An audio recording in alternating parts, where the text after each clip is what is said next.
La vie vous a abandonné, rien ne vous marche, vous échouez presque à tout. Vous vous sentez écrasé sous le poids des forces ténébreuses, de l'isolement, de la solitude et des soucis quotidiens. Vous n'avez pas la paix et la tranquillité.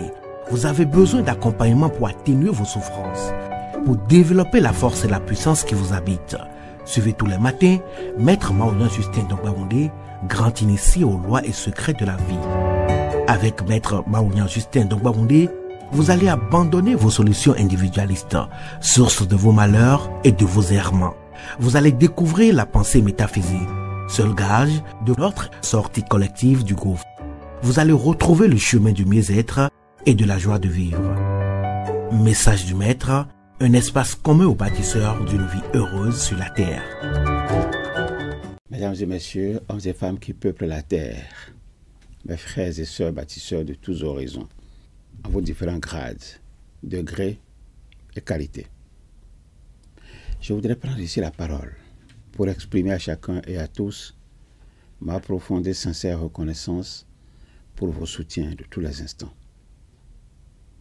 Je voudrais, pour le compte de cette 10e saison, poursuivre avec vous le voyage qui nous conduit au cœur des systèmes de croyances existants dans le monde pour vous aider à découvrir, d'une part, ce qui se cache derrière ce que vous croyez comprendre de ce que l'on vous dit.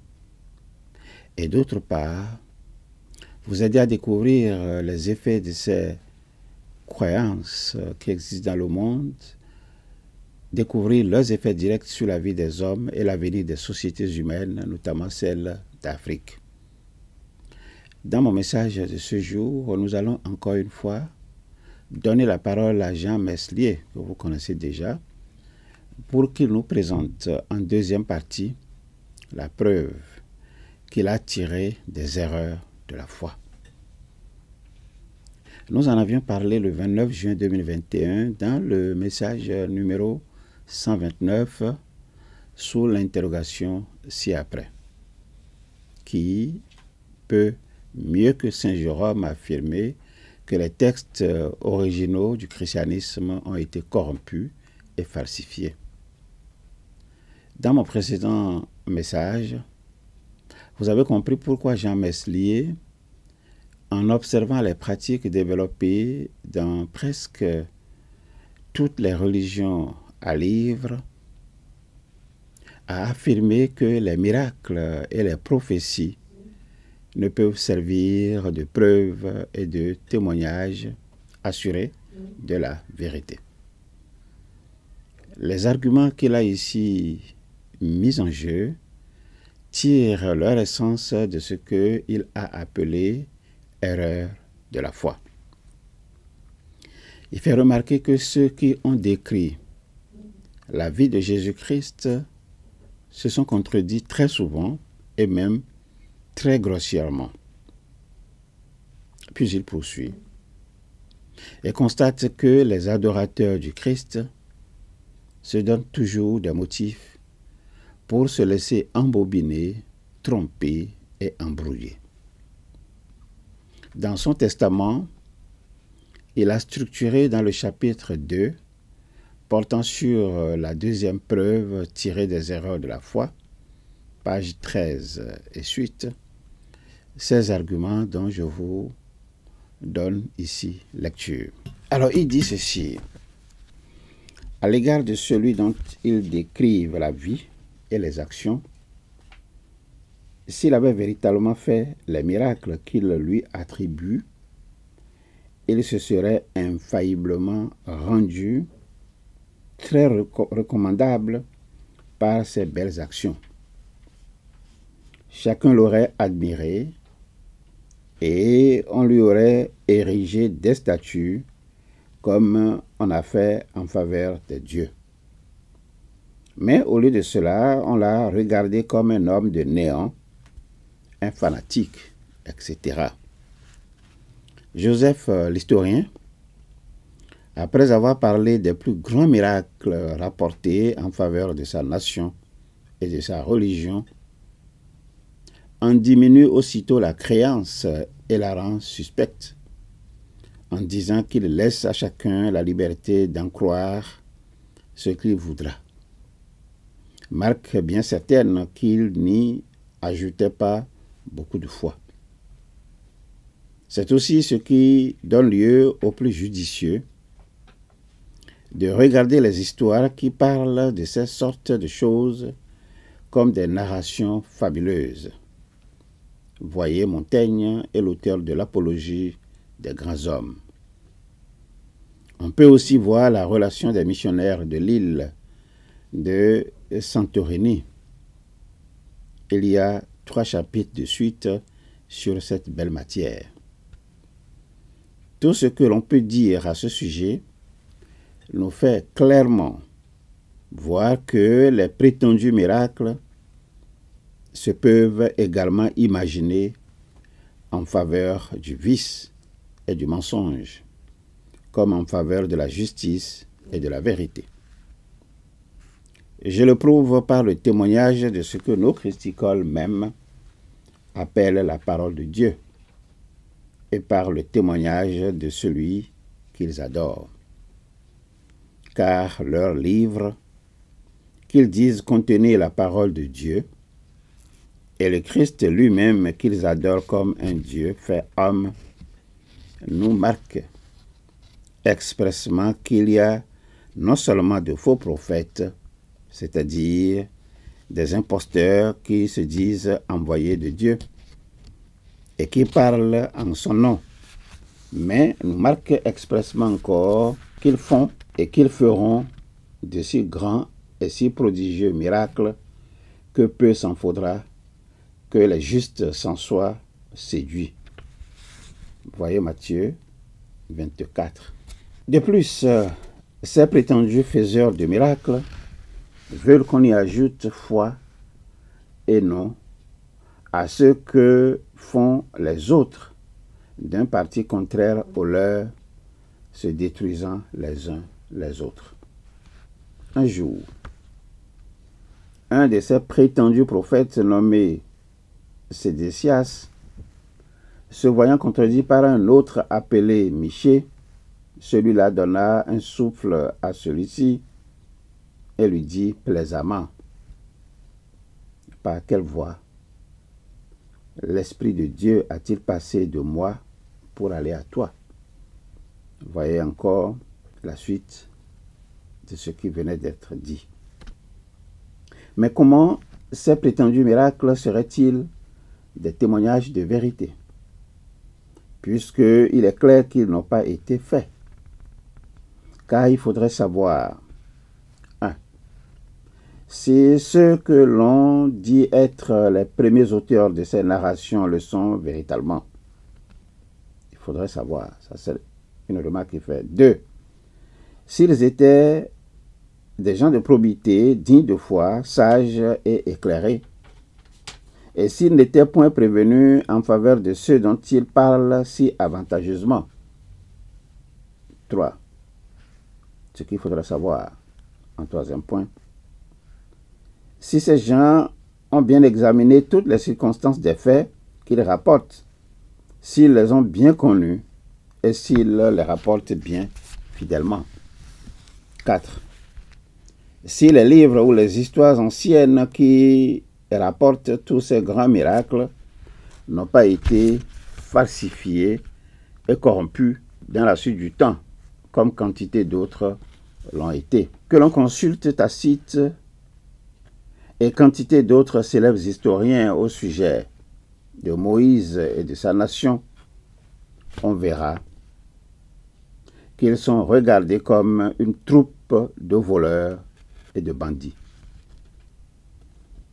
La magie et l'astrologie étaient pour lors les seules sciences à la mode.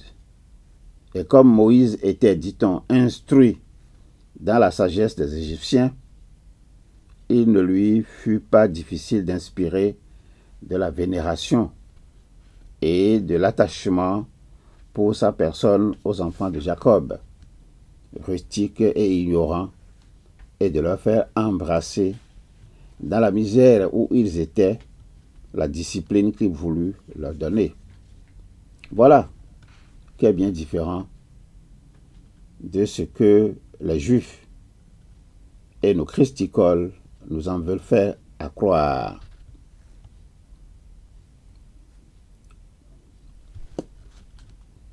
Par quelles règles certaines connaîtra-t-on qu'il faut ajouter foi à ceux-ci plutôt qu'aux autres? Il n'y en a certainement aucune raison vraisemblable. C'est toujours Jean Meslier qui parle. Et il continue en disant: il y a aussi peu de certitude et même de vraisemblance sur les miracles du Nouveau Testament que sur ceux de l'Ancien pour pouvoir remplir les conditions précédentes. Il ne servirait de rien de dire que les histoires qui rapportent les faits contenus dans les évangiles ont été regardées comme saintes et sacrées, qu'elles ont toujours été fidèlement conservées sans aucune altération des vérités qu'elles renferment, puisque c'est peut-être par là même qu'elles doivent être plus suspectes et d'autant plus corrompues par ceux qui prétendent en tirer avantage ou qui craignent qu'elles ne leur soient pas assez favorables. L'ordinaire des auteurs qui transcrivent cette sorte d'histoire étant d'y ajouter, d'y changer ou d'en retrancher tout ce que bon leur semble pour servir à leur dessein. C'est ce que nos christicoles même ne sauraient nier, puisque, sans parler de plusieurs autres graves personnages qui ont reconnu les additions, les retranchements et les falsifications qui ont été faites en différents temps à ce qu'ils appellent leur écriture sainte, leur Saint Jérôme, fameux docteur parmi eux, dit formellement en plusieurs endroits de ses prologues qu'elles ont été corrompues et falsifiées, étant déjà de son temps entre les mains de toutes sortes de personnes qui y ajoutaient et en retranchaient tout ce que bon leur semblait. En sorte qu'il y avait, dit-il, autant d'exemplaires différents qu'il y avait de différentes copies. Voyez ses prologues à Paulin, sa préface sur Josué, son épître à Galates, sa préface sur Job, celle sur les évangiles au pape Damas, celle sur les psaumes à Paul et à Eustachium, etc., etc. Donc voilà une petite partie de ce que je vous révèle ici. Et nous allons donc nous arrêter aujourd'hui, là, dans l'espoir de revenir très prochainement sur la suite de ce narratif qui vous permet de découvrir ce qui se cache derrière les apparences.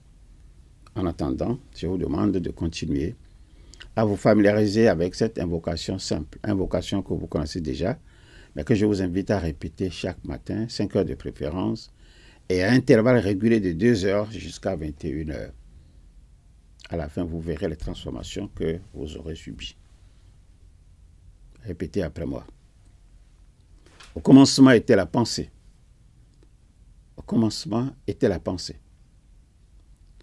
La pensée se manifesta sous la forme d'idées. La pensée se manifesta sous la forme d'idées. L'idée prend corps dans notre conscience et se traduit par la parole, le geste ou l'écriture. L'idée prend corps dans notre conscience et se traduit par la parole, le geste ou l'écriture. Cette parole projetée sur la matière devient notre action. Cette parole projetée sur la matière devient notre action. Je suis donc pensée, parole et action. Je suis donc pensée, parole et action.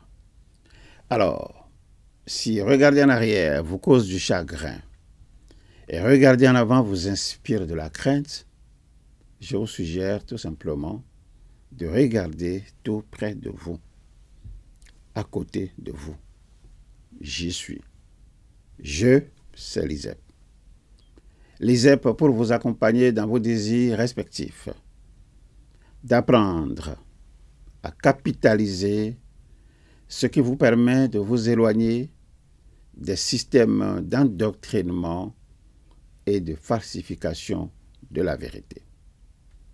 L'ISEP pour vous accompagner dans vos désirs respectifs, d'apprendre à assurer à travers vos comités de défense de la vie, assurer la promotion de la pensée métaphysique qui, aujourd'hui, est l'alternative crédible pour fonder le concept de la dignité humaine et bâtir une vie heureuse sur la terre. Ensemble, pour gagner le pari des connaissances vraies, des connaissances justes, des connaissances libératrices. Au revoir. À bientôt. La vie vous a abandonné, rien ne vous marche, vous échouez presque à tout. Vous vous sentez écrasé sous le poids des forces ténébreuses, de l'isolement, de la solitude et des soucis quotidiens. Vous n'avez pas la paix et la tranquillité. Vous avez besoin d'accompagnement pour atténuer vos souffrances, pour développer la force et la puissance qui vous habitent. Suivez tous les matins Maître Maouyan Justin Dongbaoundé, grand initié aux lois et secrets de la vie. Avec Maître Maouyan Justin Dongbaoundé, vous allez abandonner vos solutions individualistes, source de vos malheurs et de vos errements. Vous allez découvrir la pensée métaphysique, seul gage de notre sortie collective du gouffre. Vous allez retrouver le chemin du mieux-être et de la joie de vivre. Message du Maître, un espace commun aux bâtisseurs d'une vie heureuse sur la terre.